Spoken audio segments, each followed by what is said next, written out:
Bonjour à vous. Comme d'habitude, si cette vidéo vous a plu, un petit pouce, un abonnement, un commentaire, c'est très important pour moi de connaître votre opinion. Éventuellement, un petit don, lien dans la description, cela me permet de publier régulièrement. Merci à tous de votre soutien à cette chaîne qui s'appelle Réinformation sur le monde sur YouTube et Analyse du monde sur Odyssée et Rumble. Aussi, pour les nouveaux abonnés, vérifiez vos abonnements car comme vous le savez, YouTube désabonne souvent mes nouveaux abonnés. Donc vérifiez vos abonnements et aussi toujours, n'oubliez pas de mettre un favori sur votre ordinateur ou smartphone concernant mes chaînes alternatives, c'est-à-dire Odyssey et Rumble, au cas où la chaîne YouTube est supprimée. Tout est possible. Bref, comme d'habitude, cette vidéo est en trois parties. On commencera par les informations générales qui seront suivies par la conclusion et enfin la carte militaire afin que vous sachiez ce qu'il se passe grosso modo sur le terrain. Donc là, cette vidéo, c'est le point sur l'Ukraine du 30 décembre 2023 avec comme titre principal Malinka est tombée. Et elle est tombée aux mains des Russes. Et Avdiivka, bien évidemment, cette grande forteresse qui est, on va dire, la victoire attendue, très attendue même des Russes, la plus attendue pour être très exact, va bientôt suivre évidemment.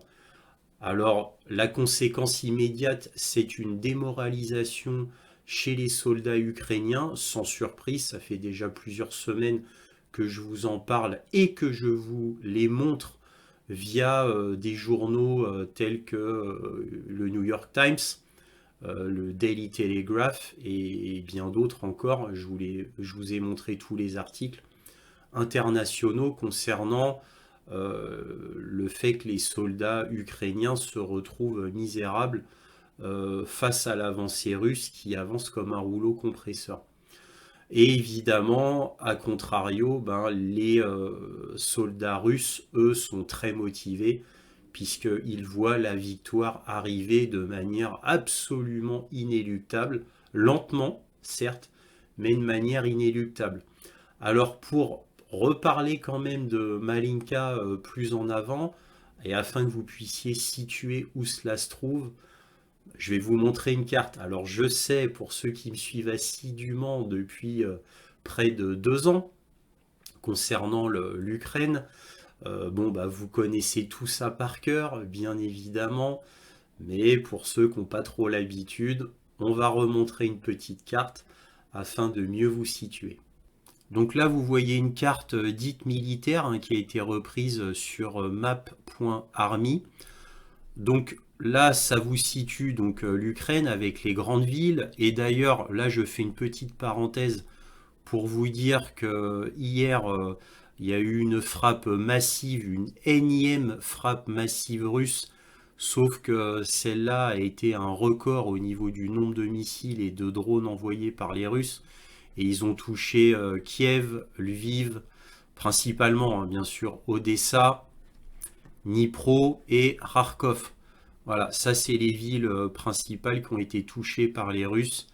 Et les Russes ont dit très clairement, et ça a été confirmé par le côté ukrainien, que c'était surtout pour épuiser le système antiaérien ukrainien. Donc évidemment, ils en ont profité pour cibler des cibles militaires, bien évidemment. Bien évidemment aussi, comme à chaque fois, les Ukrainiens disent écoles, résidences privées, etc.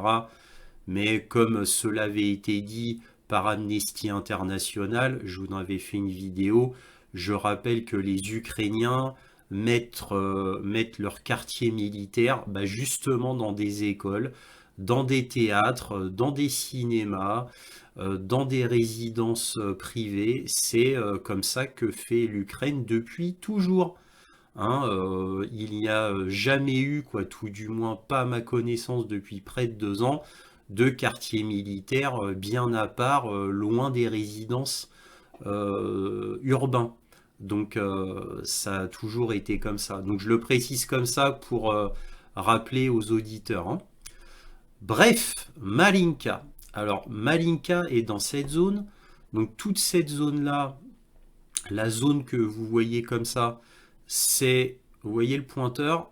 Voilà. Toute cette zone-là, c'est la partie russe. C'est-à-dire tout ce qui est à droite du pointeur, c'est la partie russe. Ouais, bon, je le fais un peu mal, hein, parce que très exactement, c'est plus comme ça. Voilà. Donc, plus exactement, c'est comme ça. Voilà. Et ça, c'est la partie russe, à droite. Donc, Malinka, c'est dans la banlieue de Donetsk. Alors, Donetsk, c'est la plus grande ville de l'Est. Donc, c'est-à-dire côté russe, c'est la plus grande ville.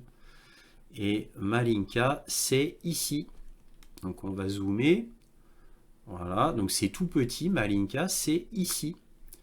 Et donc là, les Russes ont pris Malinka et ont même avancé encore plus loin. Donc là, maintenant, ils sont ici puisqu'ils ont continué sur la lancée.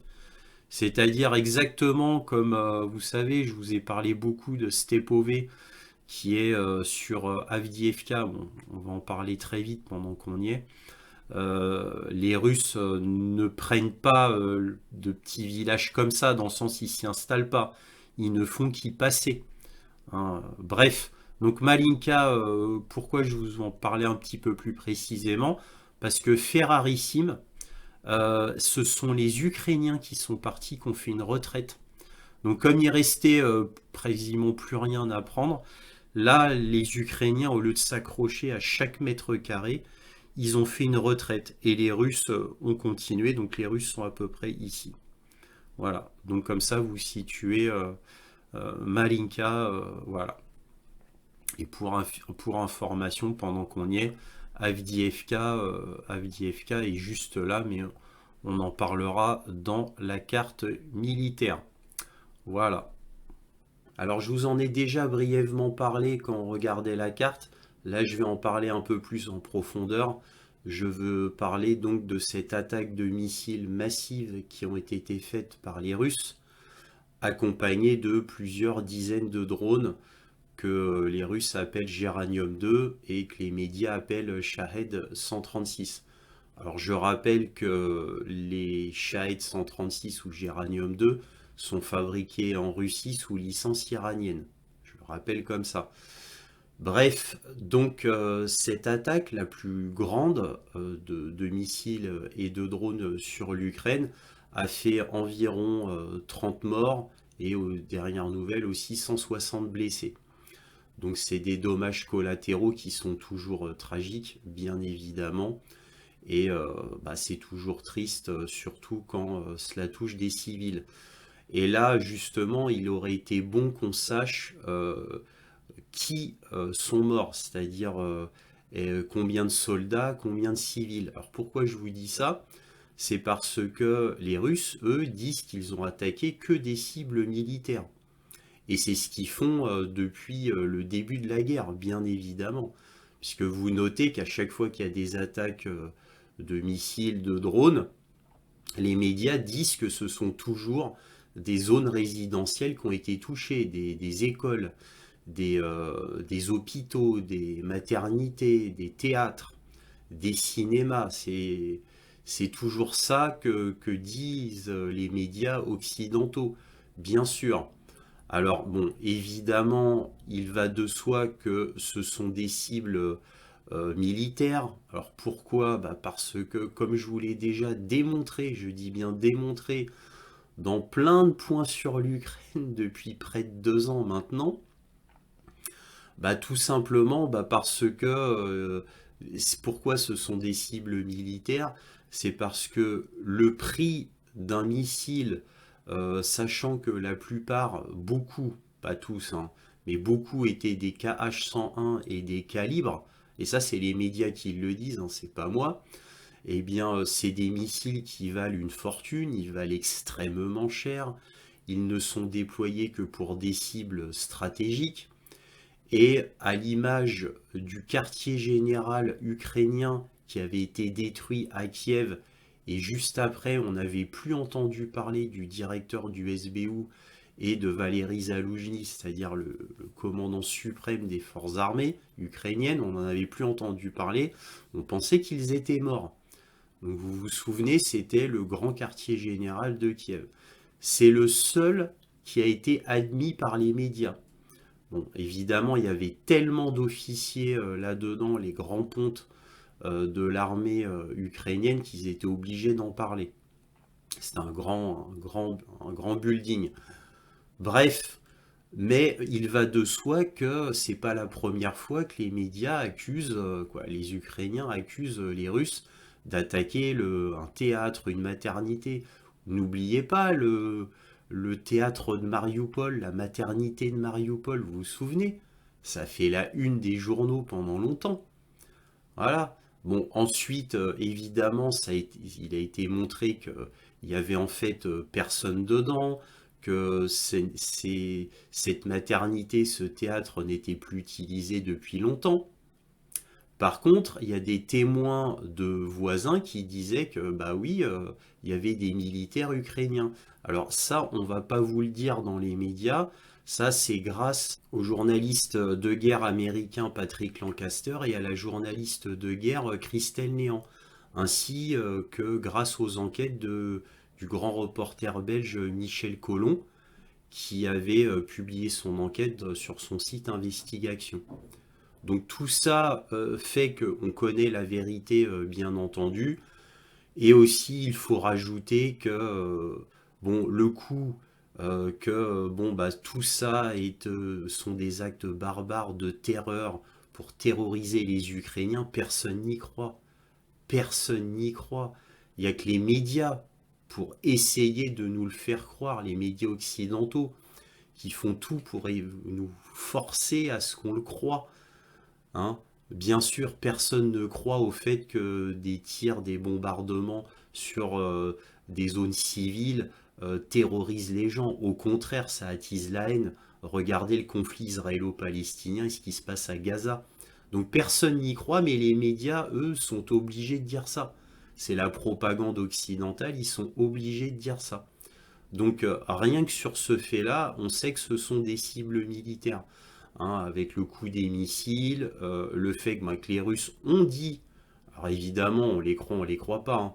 Eux ils ont dit qu'ils attaquaient que des cibles militaires, ils ont même précisé, si on va sur le site du Kremlin, c'est noté, donc dépôt de munitions, dépôt d'essence, site de réunion de mercenaires étrangers et d'officiers de l'OTAN, ainsi que bien évidemment les sites de production énergétique.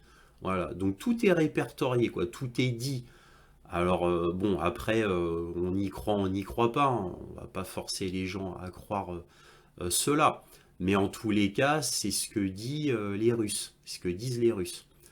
Donc, bref, tout ça, sachant tout cela, j'ajoute quand même un dernier point, c'est Amnesty International. Souvenez-vous la vidéo que j'avais faite. Amnesty International avait déposé plainte contre le gouvernement ukrainien parce qu'il utilisait sa propre population comme bouclier humain. Souvenez-vous, j'avais fait une vidéo exclusive là-dessus et je vous en ai parlé à plusieurs reprises, bien évidemment. Donc, et puis pour la petite anecdote, la directrice ukrainienne qui avait rassemblé toutes les preuves, parce qu'évidemment pour faire une telle accusation, imaginez-vous les preuves en béton qu'il faut, imaginez-vous, eh bien cette dame, cette directrice d'Amnesty International Ukraine, a démissionné, elle n'a pas été virée, elle a démissionné même si elle avait le soutien du PDG d'Amnesty International qui avait dit qu'elle avait fait les choses très bien. Elle a démissionné parce qu'elle a eu des menaces de mort absolument terribles. Alors évidemment d'Ukrainiens, et particulièrement du bataillon Azov et du secteur droit. Voilà, donc des milices néo-nazis qui font partie de l'armée ukrainienne, hein, très officiellement. Bref, les médias nous vendent cette attaque de missiles comme un acte barbare, terroriste, uniquement pour terroriser la population afin qu'ils se recroquevillent sur eux-mêmes.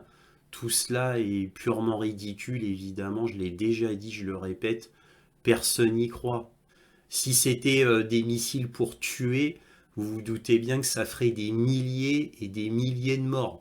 Hein, surtout, encore une fois, que c'était pas des petits missiles d'envoyer.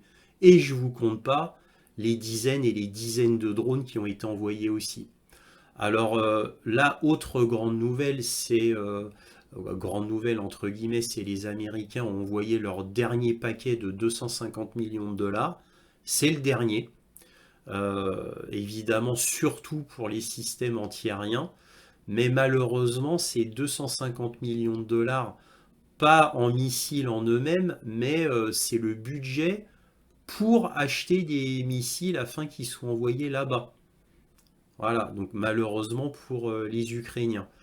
Alors, et quant à l'Union européenne, c'est-à-dire le paquet de 50 milliards d'euros, eh bien, lui, il a été refusé pour l'instant. Donc là, l'Union européenne essaye de contourner la chose.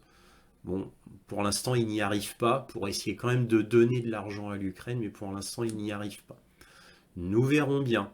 Alors, on va tout d'abord parler évidemment du grand navire russe de débarquement qui a été touché dans le port de Féodosia.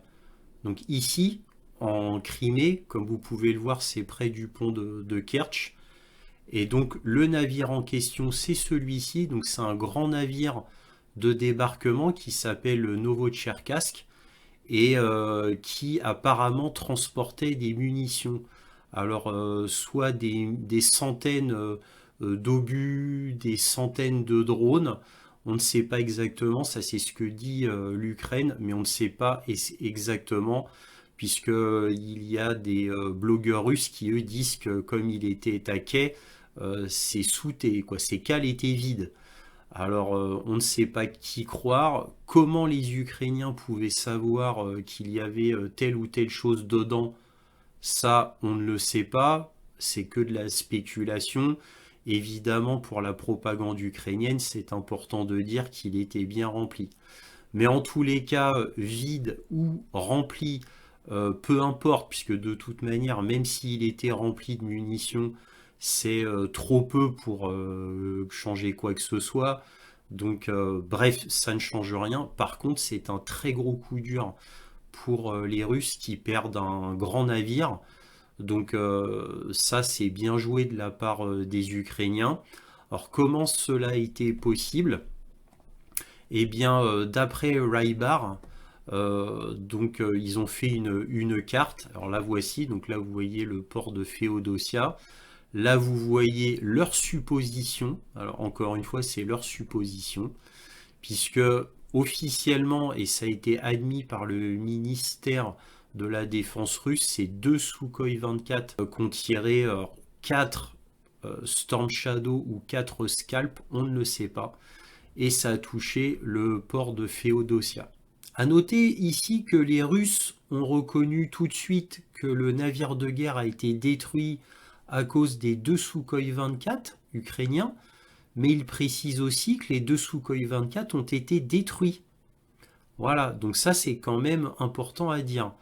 Et le fait qu'un navire de débarquement ait été détruit, bon, ça fait mal côté russe, mais ça n'a aucune incidence sur la guerre, ni aucune incidence sur le front. Alors que la perte de deux Sukhoi 24 est absolument terrible pour les Ukrainiens. Et là, on parle pour le déroulement de la guerre, pour leur utilité sur le front. Et enfin, 4 Storm Shadow qui ont été tirés, tout ça pour un navire de débarquement, même pas un navire important de guerre, donc juste un navire de débarquement. Donc oui, c'est une perte non négligeable pour les Russes, mais qui ne change absolument rien le cours de la guerre et n'apporte absolument rien aux Ukrainiens. Cela ne donne aucun gain aux Ukrainiens. Là, ils ont perdu 2 Sukhoi 24, 4 missiles à 2,5 millions de dollars pièce selon Wikipédia. Donc, en gros, leur aventure a coûté bien plus cher aux Ukrainiens en réalité qu'aux Russes. Voilà, c'était à noter. Alors déjà, une chose saute aux yeux. Si c'est vraiment ça qui s'est passé, c'est-à-dire 4 missiles, qui ont atteint le port de Féodosia. Ça veut dire que là, les Russes ont montré une énorme incompétence. C'est-à-dire, là, vraiment, il y a eu un très gros problème. Alors, autre option, ou alors les Ukrainiens avec les Américains ont très bien joué, c'est-à-dire ils ont mis du temps à faire cette opération, ils ont regardé grâce aux espions, aux avions espions américains, aux satellites américains, où étaient très exactement les postes de défense antiaérien russes qui protégeaient toute la zone. Ça aussi. Alors aussi, il est intéressant de noter que si les missiles Scalp ou Storm Shadow ont été tirés selon l'hypothèse de Raybar, qui est possible ici environ, donc entre ici et ici, il y a quasiment pile 300 km. Mais ça, c'est en ligne droite à vol d'oiseau. Et un missile de croisière qui est lancé ne vole pas parfaitement en ligne droite. Il fait des zigzags, il y a le terrain à contourner, parce qu'évidemment, le but d'envoyer d'un missile de croisière, c'est de faire du razmot. Donc évidemment, étant donné qu'il y a quasiment pile 300 km, ça veut aussi dire que ce ne sont pas des Scalp ou Storm Shadow normaux, c'est-à-dire qui ont été livrés normalement avec une portée de 300 km, mais ceux de 500 km. C'est-à-dire des missiles dont les chefs d'État disaient, allemands ou autres, on ne le livrera pas. Les États-Unis aussi disaient ça. Donc ils ne voulaient pas donner des missiles pouvant atteindre 500 km de portée. Donc là, ça veut dire que c'est des Storm Shadow ou Scalp pouvant atteindre 500 km de portée. Parce qu'à mon avis, avec le fait de faire des zigzags, etc., à mon avis, il doit y avoir dans les 350 km. Quelque chose comme ça, peut-être même un peu plus. Donc je ne crois pas que ça soit des missiles classiques, parce que je ne vois pas les Ukrainiens tirer des missiles qui valent extrêmement cher, c'est-à-dire environ 2,5 millions de dollars, en ayant la possibilité que 100 mètres ou 200 mètres avant, ils se plantent sur la terre dans une forêt ou en mer, n'importe où. Donc je pense qu'ils ont utilisé en plus les missiles non autorisés, mais ça veut dire aussi que les Anglais et les Français donc ont raclé les fonds de tiroir pour donner absolument tout ce qu'ils ont, même les missiles qu'ils ne voulaient pas donner à l'Ukraine. Je pense qu'on en est là, bien sûr. Donc soit option 1, les Russes ont vraiment été très incompétents.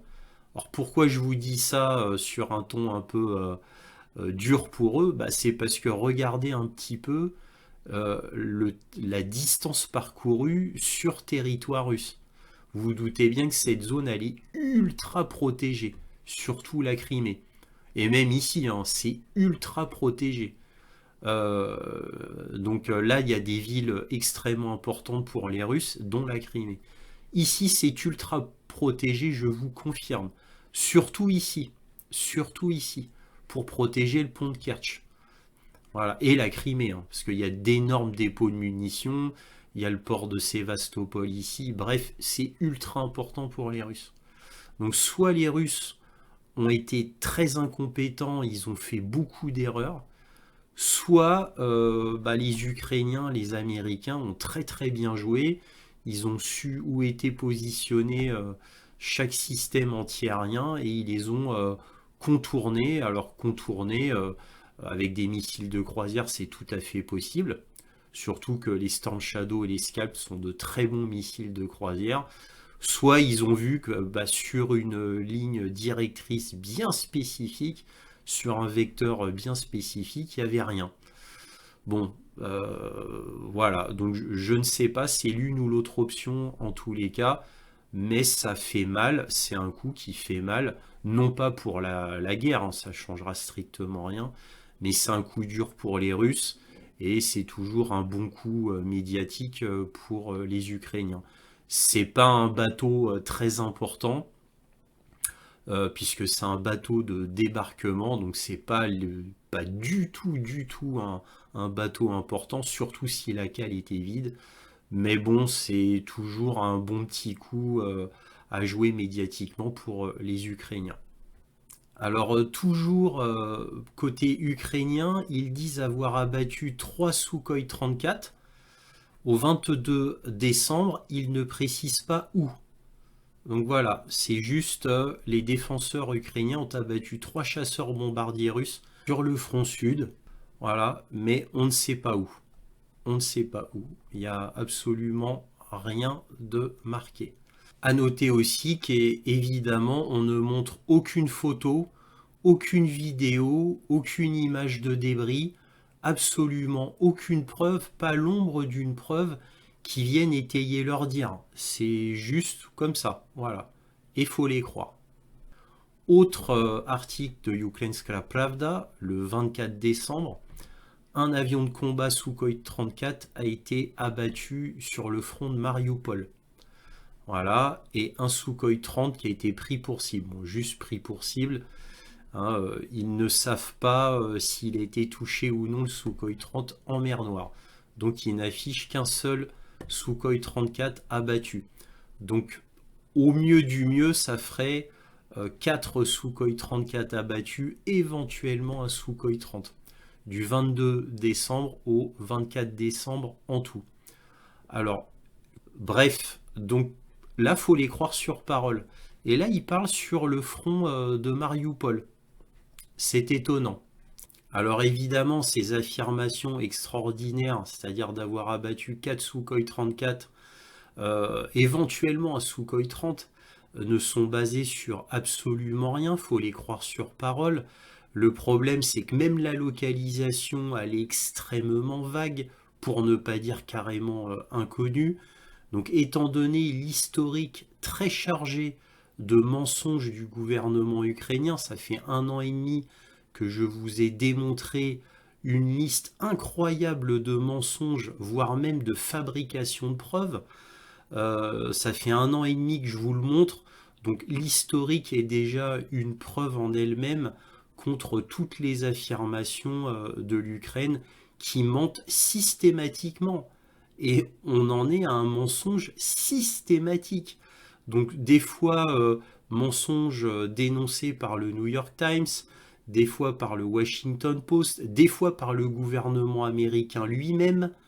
Donc n'oublions pas le S-300 qui a tué 2 paysans en Pologne. Zelensky a affirmé que c'était les Russes. Bon, c'est un exemple parmi des dizaines d'autres. Encore une fois, j'ai fait des dizaines et des dizaines de vidéos. Voilà, bon, bref, j'arrête là, je commence à être trop long. Vous avez compris, tout ça c'est de la propagande.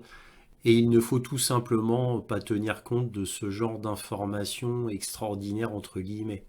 Donc là, cet article du New York Times va donner un énième exemple de corruption du gouvernement ukrainien. Que lit-on? L'Ukraine accuse un haut responsable de la défense d'avoir détourné 40 millions de dollars. Vous notez qu'on ne donne pas le nom. Hein. Les autorités ukrainiennes ont déclaré avoir découvert un stratagème d'achat d'obus d'artillerie à des prix gonflés dans le cadre d'un effort plus large visant à lutter contre la corruption en temps de guerre. Vous voyez ?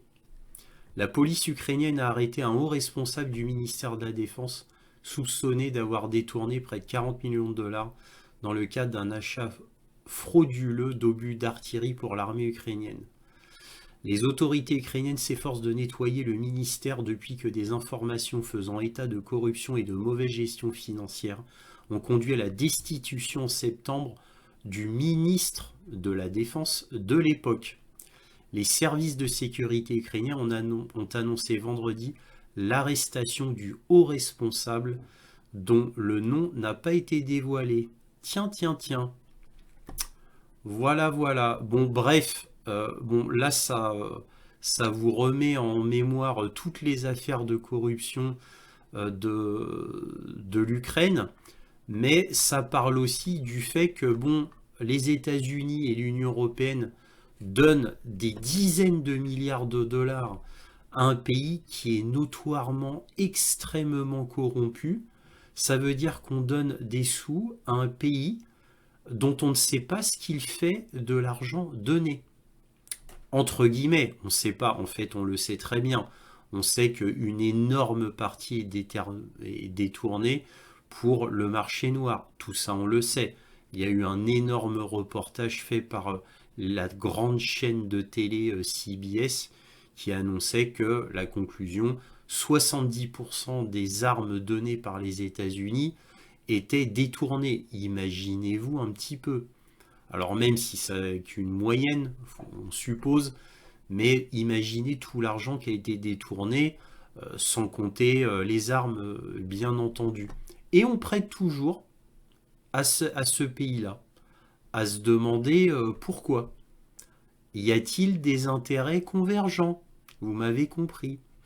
Entre certains hauts personnages occidentaux et l'Ukraine.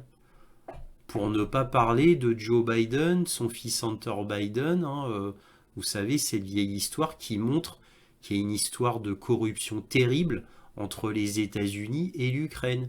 Et, bien entendu, entre l'Union européenne et l'Ukraine, au moins depuis 2014. Je vous ai déjà démontré qui était complètement impliqué dans les affaires, on va dire, louches de l'Ukraine, c'est-à-dire l'Allemagne et la France. Je vous avais déjà fait plusieurs vidéos là-dessus, je ne vais pas en revenir ici. Mais vous voyez, la corruption n'en finit pas, et pour des montants très élevés. Bref, autre article, Ukrainska Pravda, donc grand journal ukrainien, l'Ukraine reçoit la dernière tranche de l'Union européenne de 18 milliards d'euros pour 2023. Donc en tout et pour tout, n'oubliez pas que l'Ukraine a déjà reçu 250 millions de dollars, ou va recevoir bientôt 250 millions de dollars, de la part des États-Unis, plus 18 milliards d'euros pour 2023. Sachant que l'Ukraine a besoin d'au minimum 3,5 ou 4 milliards d'euros pour fonctionner. Parce qu'il ne faut pas oublier que c'est l'Union européenne, très précisément, qui paye les fonctionnaires et l'État ukrainien. Donc tout ce qui est fonctionnaire, administratif, c'est nous, l'Union européenne, qui payons. C'est nous qui payons l'Ukraine pour son fonctionnement de base, juste pour qu'il puisse fonctionner. Voilà. Donc ça, faut pas l'oublier, c'est extrêmement important à se souvenir. Toujours Ukrainska Pravda, on a l'Allemagne alloue 89 millions d'euros au fonds de soutien énergétique de l'Ukraine. Donc bah oui, parce que les infrastructures énergétiques ukrainiennes sont soit vétustes, soit en partie détruites, ou soit en train d'être réparées. Et donc, évidemment, il manque absolument de tout, les Ukrainiens. Donc l'Allemagne donne 89 millions d'euros d'aide à l'Ukraine. Il est bien évident que l'Allemagne n'a que faire de 89 millions d'euros. Hein. L'Allemagne est tellement riche, le pays se porte tellement bien, les gens sont tellement heureux que ça ne sert à rien. Autant le donner à un État totalement corrompu qui s'appelle l'Ukraine et dont on ne sait pas du tout où vont aller les 89 millions d'euros, soi-disant pour aider aux infrastructures énergétiques. Mais qui va le prouver ça? Personne, bien évidemment. Autre information, toujours économique, la mobilisation coûtera à l'Ukraine 13,4 milliards de dollars supplémentaires, a déclaré Zelensky. C'est pour la mobilisation d'environ 500 000 personnes supplémentaires. Donc lui, il déclare que ça va coûter 13,4 milliards de dollars supplémentaires. Qui va payer? Nous, bien évidemment. Et oui, ça ne peut être que nous. Et puis c'est très moral, c'est très éthique, puisque après tout, nous, les pays occidentaux, entre guillemets riches, on n'a pas besoin de tout cet argent. Nous, tout va très bien chez nous au niveau économique, sociétal, la justice, les hôpitaux, ils n'en ont pas besoin de cet argent. Tout va tellement bien chez nous qu'on préfère donner tout cet argent à un pays en guerre, totalement corrompus, dont, je le répète encore une fois, on ne sait pas ce qu'ils vont faire de cet argent. Peut-être ça va aller dans les poches d'oligarques, de seigneurs de guerre, du gouvernement, de Zelensky et de ses copains, on ne sait pas. Mais c'est pas grave, on donne quand même. Et puis il ne faut pas oublier qu'à la fin des fins, peut-être qu'on arrivera à imposer en Ukraine les valeurs de l'Union européenne, la démocratie, la liberté. Et bon, ça n'a pas de prix, hein. Quelques centaines de milliers de personnes qui meurent, quelques dizaines de milliers d'estropiés et des millions d'immigrés qui sont partis définitivement hors d'Ukraine. Bon, ça, c'est pas très important, c'est pas très grave. Le jeu en vaut la chandelle. Vaut mieux une Ukraine complètement dépeuplée et en ruine, mais qui a les valeurs de l'Union européenne, plutôt qu'un cessez-le-feu, arrêter la guerre. Bah oui, quand même, on va pas s'arrêter en si bon chemin. Bon, j'arrête mon sarcasme et on va passer à un autre article dans Ukrainska Pravda.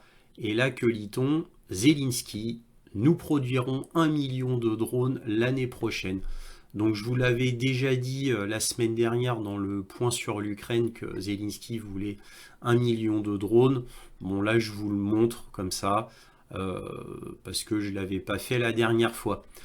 Bref, qui va produire ce million de drones? Comment va-t-on produire ce million de drones? Qui va financer ce million de drones? Personne ne le sait. Zelensky a décrété ça comme ça. Mais bon, c'est du Zelensky. Voici un article de Reuters qui date du 27 décembre et qui en dit long. Et je vais vous expliquer pourquoi après. La Russie met en garde le Japon contre la fourniture de systèmes de défense aérienne patriotes à l'Ukraine. Donc là, vous voyez Maria Zakharova, donc la porte-parole du ministère russe des Affaires étrangères.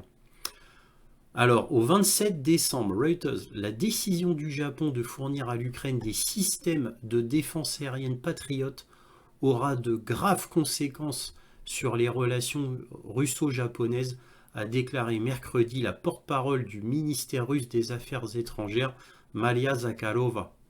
Les relations entre Moscou et Tokyo, déjà difficiles, se sont fortement détériorées depuis que la Russie a envoyé des dizaines de milliers de soldats en Ukraine en février 2022. Le Japon s'est joint à ses alliés occidentaux pour imposer des sanctions économiques radicales à la Russie. Ouais, alors des sanctions radicales sauf sur le pétrole et le gaz. Là, le Japon, il a dit non, hein. Vu que le Japon est tellement dépendant de la Russie au niveau énergétique, le Japon, il a dit non pour ça. Par contre, pour tout le reste, évidemment, il a dit oui. Alors, c'est pas le Japon comme d'habitude hein, qui tout seul a décidé, tiens, je vais donner des systèmes patriotes à l'Ukraine. Ça, c'est les Américains qui ont demandé au Japon de le faire. Voilà. Et bah, tout simplement parce que l'Ukraine en manque cruellement et il est bien possible qu'à Kiev, un système patriote ait été en grosse partie ou en partie détruit par un missile ou deux missiles hypersoniques russes. Vous vous souvenez de cette affaire. Donc, et vous vous souvenez aussi que les États-Unis avaient admis qu'un missile hypersonique avait abîmé leur système patriote. Juste abîmé. Hein. Il n'y a que la peinture qui s'était écaillée. Hein. Voilà. Mais ça, ils l'avaient admis. Alors maintenant, un système patriote, il doit être complet pour fonctionner, évidemment. Si on a une partie qui est détruite, ben, ça coûte extrêmement cher à réparer. En attendant, il est vrai que l'Ukraine pourrait bénéficier de patriotes supplémentaires, ce serait mieux pour eux. Et comme les États-Unis n'ont plus rien, eh bien ils demandent au Japon les fameux esclaves. Et ils pourront aussi demander à la Corée du Sud aussi, ça c'est tout à fait possible. Mais bref, je vous montre ça parce que c'est tellement typique et vous montre vraiment l'esclavagisme du Japon vis-à-vis des États-Unis qui donne à l'Ukraine alors que le Japon n'a absolument aucun intérêt en Ukraine. Mais bon, c'est comme tous les autres pays de la coalition, ils donnent quand même. même s'il n'y a aucun intérêt pour eux. Il y en a pour leur maître. Et c'est ça qui compte. C'est leur maître américain. Tout pour le maître. Ça, il n'y a que ça qui compte. Alors que peut-on dire en conclusion? Eh bien, la vraie information principale, c'est Marinka qui est tombée. Alors certes, ça fait déjà des semaines que Marinka est aux mains des Russes, mais elle ne l'était pas à 100%. Donc le ministère de la Défense russe fait une vidéo avec Sergei Shoigu et Vladimir Poutine pour annoncer triomphalement la prise totale de Marinka. Prise de Marinka que je vous avais annoncée depuis des semaines et des semaines. Car pour moi, elle avait déjà été prise il y a bien longtemps. Mais bon, c'était sans compter les quelques pourcents qui traînaient dans la banlieue ouest de Marinka, et les Russes ont pour habitude d'annoncer une victoire officielle que si la totalité du territoire occupé est reconquis. Bon, ils ont toujours été comme ça, les Russes, d'ailleurs, contrairement aux Ukrainiens. Mais bon, ça a toujours été comme ça. Ça, c'est la vraie information. C'est pas l'attaque massive de missiles et de drones russes sur l'Ukraine. C'est une énième attaque massive, certes, un petit peu plus massive que les autres précédemment, mais pas beaucoup plus. Et ça atteint toujours les mêmes cibles, c'est-à-dire des endroits où il y a des réunions de mercenaires de l'OTAN, de mercenaires étrangers, d'officiers de l'OTAN, ou des gens importants militaires ukrainiens. Et croyez-moi, il y en a bien peu, très très peu de nos jours. Hein, c'est l'OTAN qui mène la guerre et ce sont des officiers de l'OTAN sur place qui s'occupent à mener la guerre. C'est pas l'Ukraine, hein. C'est pas Zaloujny, c'est pas le ministre de la Défense Oumerov. Non, c'est les Américains qui mènent la guerre et qui donnent les ordres, en réalité. Mais bon, ça, je suppose que c'est un secret de polichinelle. Beaucoup de gens le savent déjà. De plus, il y a cette affaire de mobilisation de 500 000 hommes qui fait couler beaucoup d'encre en Ukraine. En Ukraine, on en parle beaucoup dans les journaux, que ce soit The Kyiv Independent, Ukrainska Pravda, Ukraine's Forum, etc., etc. Donc, ils en parlent beaucoup. Alors, pourquoi on en parle beaucoup? C'est parce que Zelensky a fait une intervention présidentielle, entre guillemets, en disant oui, on va demander 500 000 hommes, on en a besoin, et c'est ce que le chef d'état-major m'a demandé. Et peu de temps après, le chef d'état-major, donc c'est-à-dire Zaloujny, passe à la télé et il dit non, non, moi j'ai rien demandé du tout, j'ai pas donné de chiffres, c'est pas vrai. Donc certes, on a besoin de beaucoup d'hommes pour remplacer les morts, pour avoir une plus grosse armée, etc. Mais moi j'ai rien dit du tout, moi. Donc, une cacophonie où Zelensky passe pour la énième fois pour un idiot et là pour un menteur. Donc, en gros, c'est lui tout seul qui a dit qu'il faut 500 000 hommes. Et Zaloujny dit bah ok, on va voir ça, mais moi j'ai rien demandé du tout, moi. Et t'as en plus, cerise sur le gâteau, le ministre de la Défense ukrainien, donc Oumerov, qui dit à la télé oui, effectivement, il y a beaucoup de problèmes de communication au sein du gouvernement et ça pose des problèmes concernant la supervision de la guerre. Alors il dit ça un sourire en coin, mais bon, ça en dit long quand même, hein. Ça en dit long tous ces problèmes. Donc est-ce que les soldats suivent ça? Parce qu'en plus, s'ils suivent ça, ils voient qu'il y a une dissension qui a toujours été, hein. Elle a toujours été énorme. Sauf que là, bah, plus le temps passe, plus elle est énorme entre Zaloujny et Zelensky. Là, ça devient public, ça devient à l'international, ça devient énorme.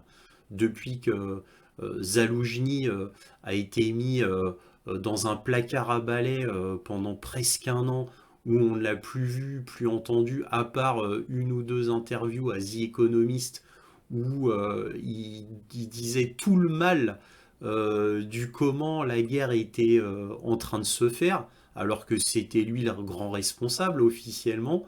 Mais en gros, il accusait Zelensky parce que c'était lui le grand responsable, mais c'est lui qui suit les ordres de Zelensky malgré tout.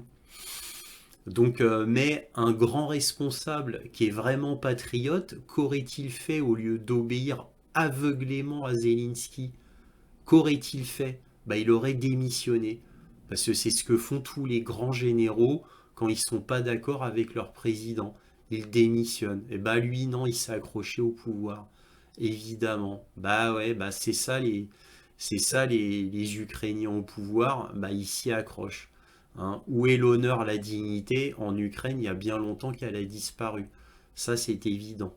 Bref, donc revenons à Malinka, parce que c'est ça la vraie information importante. Et pourquoi c'est la vraie information importante? Ben parce que Malinka, c'est tout proche d'Avdiivka. Et Avdiivka, c'est la vraie affaire sérieuse. C'est la vraie grande forteresse. Malinka, la fin était annoncée. Depuis combien de temps je vous annonce que Malinka a été prise par les Russes? Ça fait combien de temps que je vous le dis? Des semaines et des semaines. Donc Malinka, aucune surprise. Et comme c'est une petite forteresse, bon, bah, c'est comme Ougledar, hein, Malinka. C'est une petite forteresse qui symboliquement a très peu d'importance. C'est pour ça que les médias ont vite passé dessus. Mais qui militairement a une grande importance, Malinka. C'est comme Ougledar. Quand Ougledar sera prise, ce sera important, tout du moins pour les Russes car ça va déverrouiller des voies d'accès stratégiques qui vont leur permettre de faire des avancées sans que plus rien ne puisse les arrêter. Car les derniers verrous, ils sont où? Les derniers verrous réels. On a Ougledar, dans le sud-ouest de Donetsk, il y avait Malinka qui est tombée. Il y a Avdiivka qui est la plus grosse forteresse existante ukrainienne qui va très très bientôt tomber. Il y a Siversk un peu plus au nord et tout au nord on a Kupiansk. Mais Kupiansk c'est même pas une forteresse. Kupiansk ça va faire comme à Bakhmut. Donc c'est armée contre armée mais Kupiansk n'est pas une forteresse. Là où les Ukrainiens pendant 8 ans ont créé des forteresses, c'est dans le milieu est de l'Ukraine et le sud de l'Ukraine. C'est là où leur grande forteresse était. Je vous rappelle que Bakhmut, qui s'appelle maintenant Artyomovsk depuis des mois, n'était pas une forteresse. Donc voilà, donc là, quand Ougledar tombera, quand surtout Avdiivka tombera, parce que c'est ça, alors là, là vous pouvez être sûr qu'on va en parler pendant des jours dans les médias quand Avdiivka tombera. Mais bon, bref, revenons à Malinka. Imaginez-vous les soldats qui défendaient Malinka. Imaginez-vous le moral. Donc, comment voulez-vous des soldats se battent sachant que bah, il n'y a aucun espoir? Il n'y a aucun espoir. Comment voulez-vous qu'ils se battent? Donc Malinka, pour information, les Russes l'ont prise, mais ils ont très peu attaqué pour la banlieue ouest. Hein. Là, c'est les Ukrainiens qui ont fait une retraite. Et là, j'en viens à Avdiivka, parce que c'est le plus important. Hein. Sur le champ de bataille, c'est Avdiivka qui compte. Hein, ça remplace Bakhmut. Mais Avdiivka, imaginez-vous ceux qui sont pris au piège. Il y a encore peut-être 2000, 2500 soldats ukrainiens dans Avdiivka. Alors, sachant que, comme je vous l'avais déjà annoncé il y a peut-être 3 semaines, un mois, non, il y a 3 semaines, je vous avais dit que les grands chefs d'Avdiivka ukrainiens avaient fui. Alors, fui entre guillemets, c'est pas comme ça qu'on nous l'a annoncé, mais ils avaient fait une retraite, sachant que, bon, ils avaient affaire ailleurs, entre guillemets. Hein, faut bien enrober la chose. Hein. Bon, en gros, ils avaient fui. Les chefs avaient fui. Imaginez-vous le moral des soldats ukrainiens. Déjà que vous voyez vos grands chefs fuir, pas les commandants d'unité, hein, les grands chefs. Ils ont fui. Alors, et il y avait beaucoup de renforts venant du nord et du sud de l'Ukraine pour aider Avdiivka. Ces renforts se faisant perpétuellement massacrer, ben, ça a dénudé les autres parties du front, et en particulier le front de Kherson, le front d'Orirov, là où il devait y avoir la percée sur Tokmak et Melitopol, le fameux grand front d'Orirov, qui est dans l'oblast de Zaporožie. Donc on a dépouillé la région de Kherson, la région de Zaporožie, là où il y a, je le répète encore une fois, là où il devait y avoir la percée dans la région d'Orirov. La région d'Orirov est une toute petite région autour de la ville d'Orirov, mais c'est dans l'oblast de Zaporožie. Donc ils ont dépouillé donc l'oblast de Kherson, Zaporožie, mais aussi dans le nord, donc l'oblast de Kharkov, là où il y a Kupiansk, afin d'aider Avdiivka. Mais ça y est, ces renforts, ça y est, ils ont été épuisés en très très très grande partie. J'oserais dire, c'est que moi qui dis ça, mais j'oserais dire que ça a été fini à 80%, c'est-à-dire 80% des renforts ont été éliminés. Ça, c'est mon estimation purement personnelle. Mais en tous les cas, les renforts ont fortement diminué, ça c'est certain. Il y a eu un massacre absolument terrible. Le ministère de la Défense russe a rappelé que depuis janvier 2023, il y a eu 160 000 morts côté ukrainien, juste depuis janvier 2023. Voilà. Donc c'est absolument énorme. Alors, vous doutez bien que les soldats restants à Avdiivka, mais mettez-vous à leur place. Plus d'eau, quoi. Obus épuisés, munitions diverses épuisées, des renforts épuisés, les grands chefs sont partis. Ils se retrouvent tout seuls. Évidemment, depuis plusieurs semaines, aucun ravitaillement possible, bien évidemment. Avdiivka étant dans un chaudron qui est bien refermé. Donc, aucun espoir. Comment voulez-vous qu'ils se battent? C'est pas possible. Donc quand je dis que c'est pas possible, vous m'avez compris. Je parle dans des conditions normales de combat. Mais quand vous avez plus d'obus, plus de munitions, plus d'équipements divers, que vos grands chefs sont partis, et que vous êtes totalement enfermé dans un chaudron, qu'il n'y a plus d'approvisionnement possible, qu'il n'y a aucun espoir à l'horizon, c'est déjà un miracle qu'il ne se soit pas déjà rendu en masse, exactement comme ce qui est arrivé à Mariupol. Donc vont-ils faire comme à Mariupol, comme à Bakhmut, jusqu'au dernier soldat et qu'il n'y en aura plus qu'une poignée pour se rendre? Vont-ils faire ça?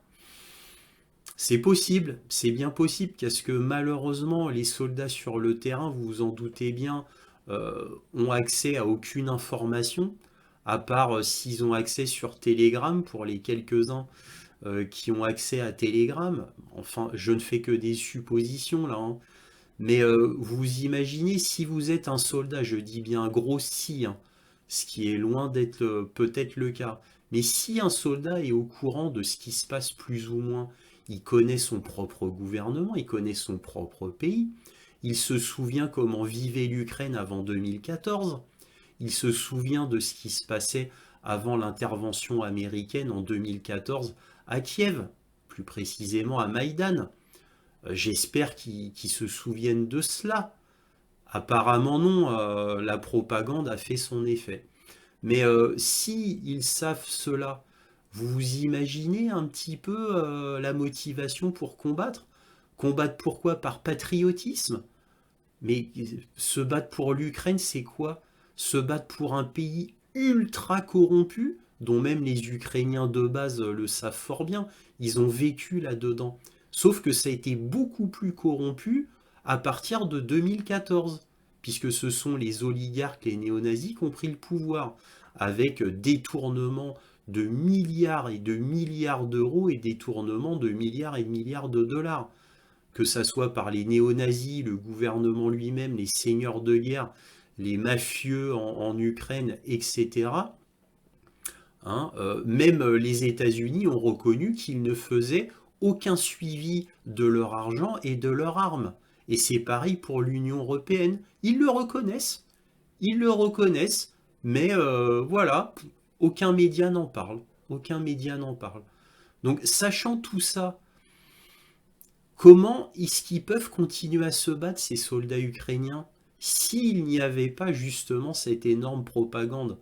Eh bien, tout simplement parce qu'on leur vend du rêve. Ils espèrent une intervention américaine in extremis. Or, j'ose espérer qu'ils sont au courant que les Américains les ont abandonnés. Alors, l'Union européenne fait semblant de continuer à aider l'Ukraine quoi qu'il arrive, mais bon, ça c'est la Commission européenne, hein, qui s'accroche. Mais les pays, les chefs d'État, bon, eux ont bien compris que c'était la fin, bien évidemment. Bref, donc tout ça pour dire que maintenant, là, présentement, au moment où je vous parle, les États-Unis poussent encore Zelensky à négocier avec la Russie. Vous vous rendez compte? Donc ils ont deux communications pour les médias, les Américains. Il y a, oui, on va tout faire pour l'Ukraine, même si là, bon, on est complètement coincé, mais on va tout faire pour l'Ukraine. On peut rien faire, mais on vous promet, on va tout faire pour. Bon, c'est un peu comme l'Union européenne. On va tout faire, mais on vous gèle tout parce que les comptes sont gelés, mais on va tout faire pour vous aider. On ne sait pas comment, mais on va tout faire. Vous voyez? Bref, là, les Américains, surtout le Pentagone, a envoyé Anthony Blinken à Kiev. En même temps, Lloyd Austin est parti 2 fois à Kiev, le ministre de la Défense américain, et Jake Sullivan, une fois lui, le chef de la CIA à Kiev. Et ça en peu de temps. Ça s'est fait en 2-3 semaines, tous ces rendez-vous, pour dire à Zelensky, faudrait penser à négocier. Le problème, c'est que Zelensky, on lui a tellement promis plein de choses que maintenant, lui-même ne veut plus reculer. Et j'ai envie de vous dire, il a un petit peu raison. Hein. On lui a promis tellement de choses. Donc, lui, Zelensky, étant complètement corrompu, lui, s'il n'y a plus la guerre, eh bien, son gouvernement et lui-même ne représenteraient plus rien. Ils seront obligés d'aller prendre des vacances aux États-Unis et y rester en permanence. Voilà, parce que c'est comme ça que ça se finit toujours. Hein. Ils vont dans un pays étranger, accueillis quelque part, Union européenne, États-Unis, puis avec leurs milliards qu'ils ont pu voler, détourner, ils vivent comme des pachas. Parce que bon, il y a de fortes chances que ça se finisse comme ça, hein, quand même. Hein. Faut quand même le dire. Donc bref, les États-Unis poussent Zelensky à négocier. Zelensky dit non. Je rappelle que l'année dernière, Zelensky a fait un décret qui interdisait à l'Ukraine de négocier avec la Russie, quoi, avec Vladimir Poutine pour être exact. Donc il a carrément fait un décret interdisant la négociation avec la Russie. Bon, voilà. Mais bon, les Américains disent tu vas quand même négocier. Zelensky dit non. La position des Américains est en réalité très simple, et ce sera mes derniers mots, parce que je commence à être trop long là. Eh bien, les Américains, leur stratégie, c'est quoi? C'est qu'ils poussent Zelensky à négocier, alors que Vladimir Poutine voudrait négocier directement avec les Américains, mais pour la face du monde, parce que ça n'est que ça, tout ce manège n'est que pour la communication. Bien évidemment, c'est pour les médias et les peuples occidentaux. Hein. Ils savent très bien, depuis près d'1 an, les Américains savent qu'ils ont perdu la guerre. Mais bon, bref, ils continuent malgré tout. Comme ça, ils ne perdent pas la face. Ce sera Zelensky qui va négocier et non pas les Américains. Voilà, c'est juste pour ne pas perdre la face. Donc ils poussent Zelensky au devant de la scène pour négocier afin que ce ne soit pas eux qui négocient, encore une fois pour ne pas perdre la face. C'est tout. Bref, en tous les cas, bien sûr que c'est la fin. Et je vous l'ai dit la semaine dernière, je vous le répète, ce sera mes derniers mots. Quand Avdiivka tombera, c'est ça. Ça va être le gros coup dur. Et tout va se précipiter. Cela n'est que mon avis, que mon opinion. Mais j'en suis persuadé, quand Avdiivka tombera, tout va se précipiter et tout ira très vite vers une fin de guerre. Nous verrons bien, tout du moins je l'espère, pour épargner les Ukrainiens. Bon, allez, j'arrête là.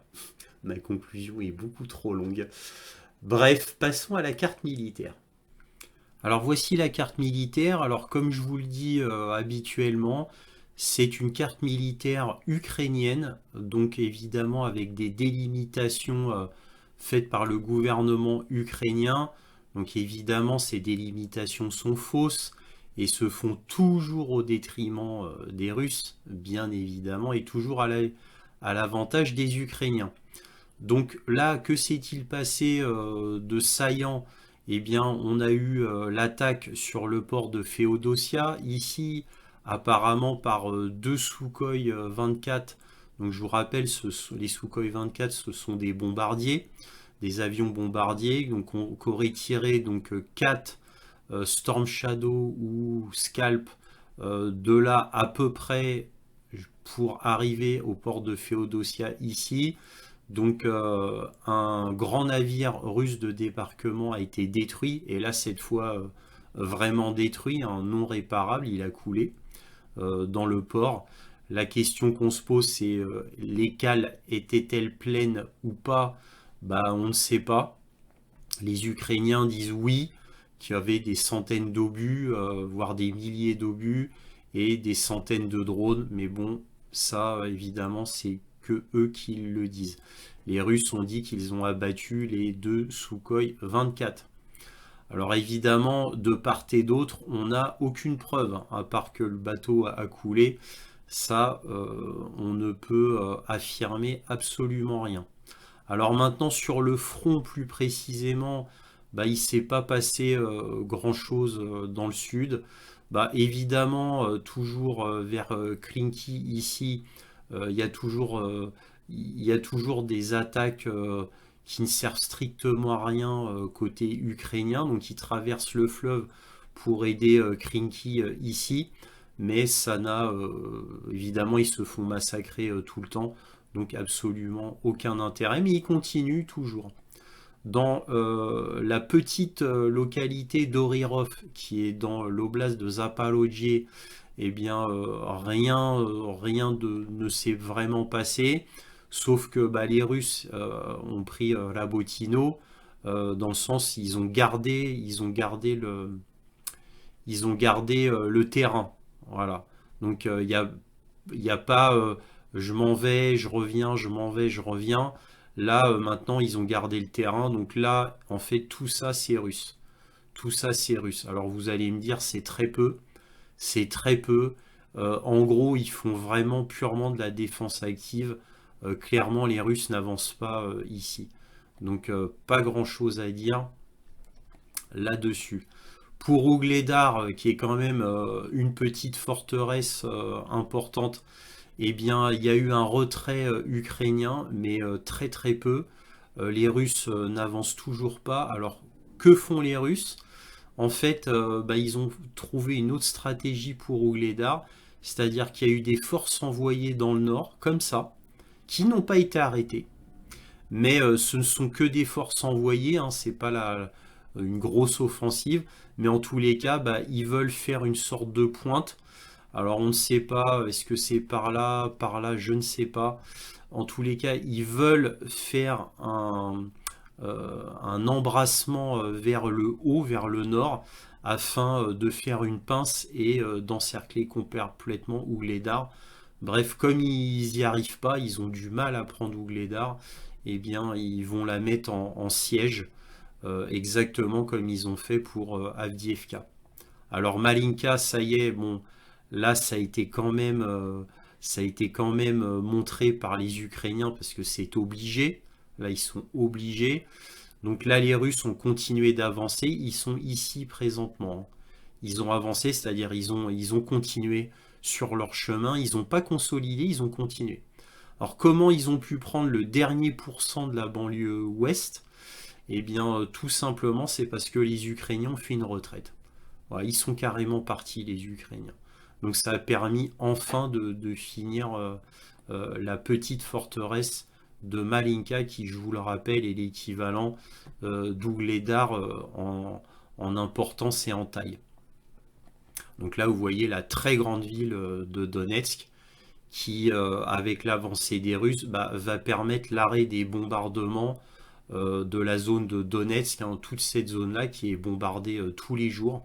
Donc il y a des morts quasiment tous les jours à Donetsk depuis 8 ans.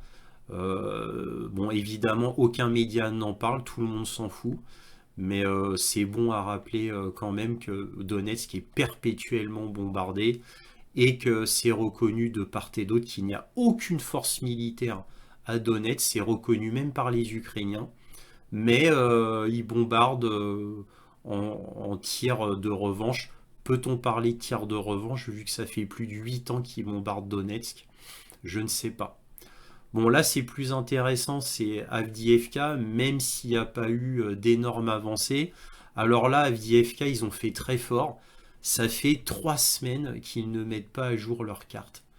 Voilà, donc voilà. En fait, les Russes sont ici, ils ont pris tout ça, toute cette partie sud est aux Russes.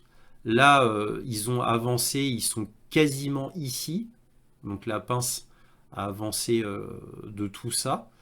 Voilà. Et là, bien sûr, tout ça, ça a été pris depuis déjà au moins 2 semaines. Stepové, ça fait 2 semaines qu'elle a été prise, mais c'est pas prise dans le sens on s'y installe. Hein. C'est les Russes l'ont pas prise à vrai dire. C'est qu'ils sont passés, il n'y a rien de consolidé à Stepové, mais là ils sont à la limite du deuxième fameux village pour finir la pince, c'est-à-dire de Berdisny.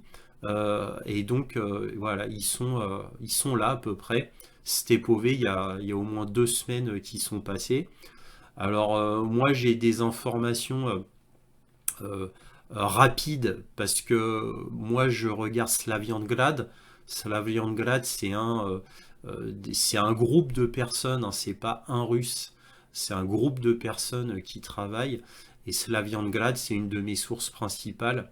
Donc ils donnent les informations en russe et en anglais afin de savoir ce qui se passe. Apparemment, ils ont carrément des soldats sur place qui arrivent à leur donner des informations. Ce qui fait que moi j'ai les informations un petit peu avant tout le monde. Quoi, entre guillemets, hein, évidemment. Si tout le monde regardait Telegram, il y aurait des informations.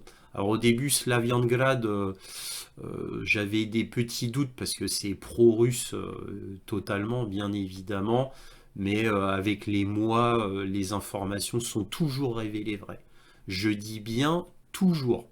Donc maintenant, dès que j'ai eu l'info sur Slaviangrad, il y a 2 semaines ou à peu près, comme quoi Stepové avait été prise, bah, je vous l'ai immédiatement dit parce que c'était une information de première main, si on en croit Slaviangrad, bien évidemment. Mais Slaviangrad, ma source, a passé l'épreuve du temps. Surtout que je n'ai pas que Slaviangrad comme source, j'en ai bien d'autres, hein, vous le savez tous.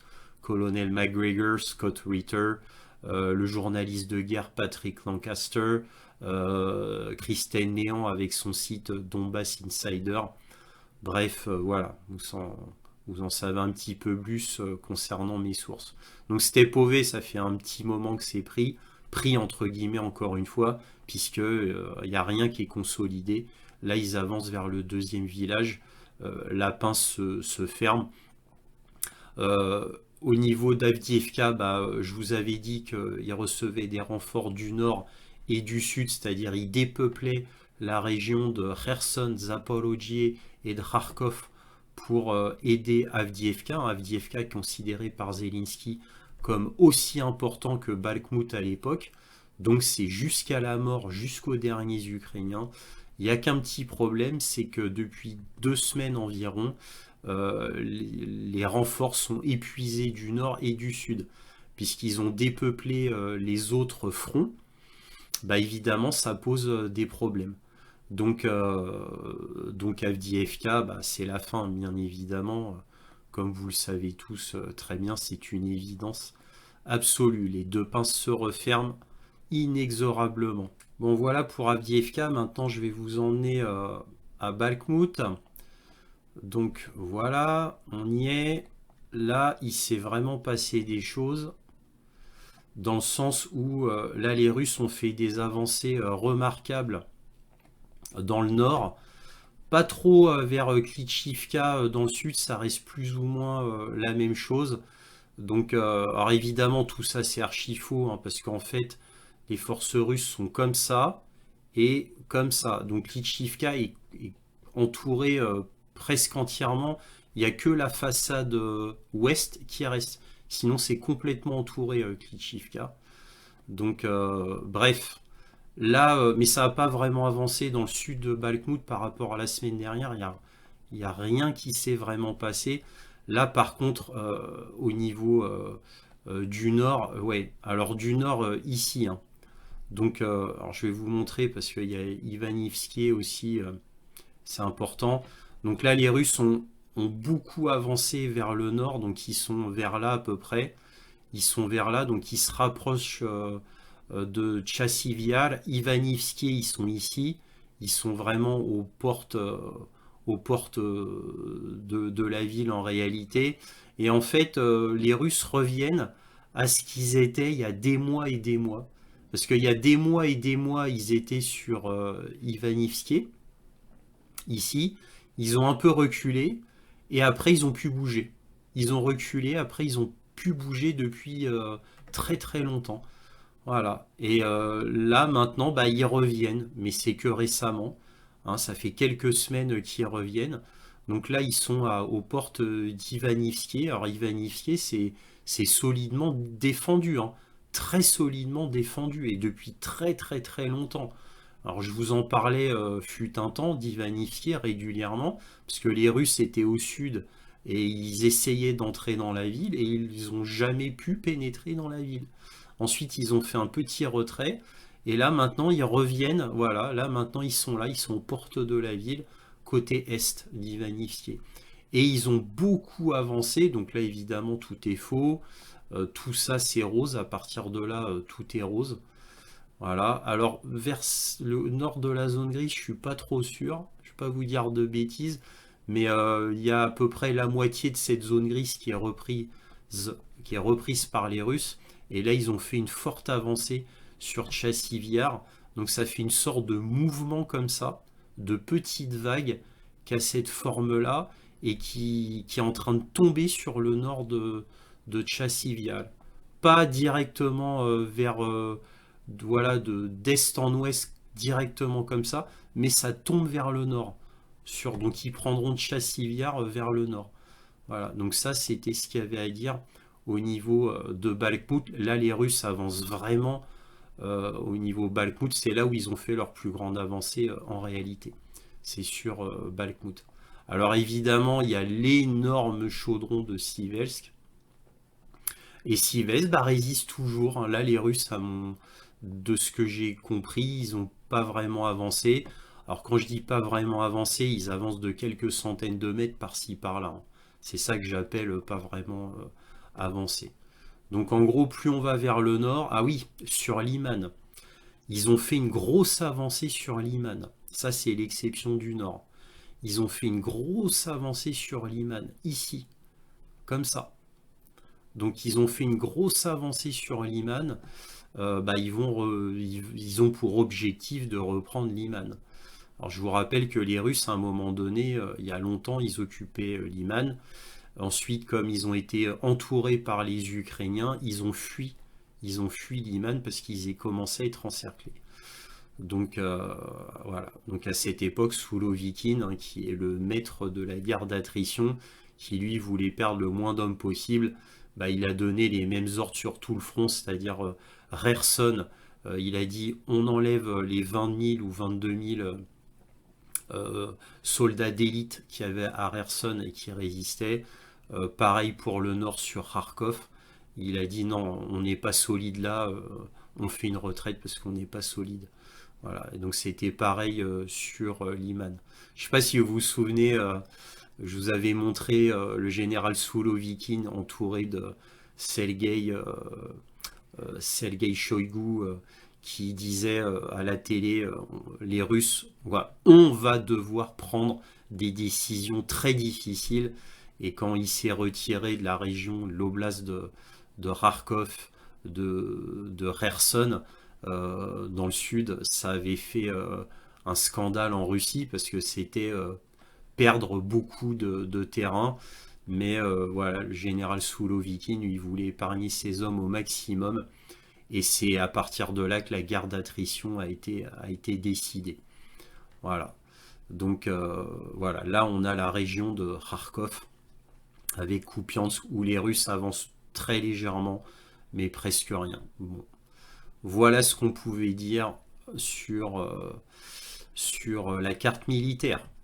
Voilà, c'est fini. Si cette vidéo vous a plu, n'oubliez pas, un petit pouce, un abonnement, un commentaire, c'est très important pour moi. Éventuellement un petit don, lien dans la description, cela me permet de publier régulièrement. Merci à tous de votre soutien à cette chaîne et toujours, soyez curieux.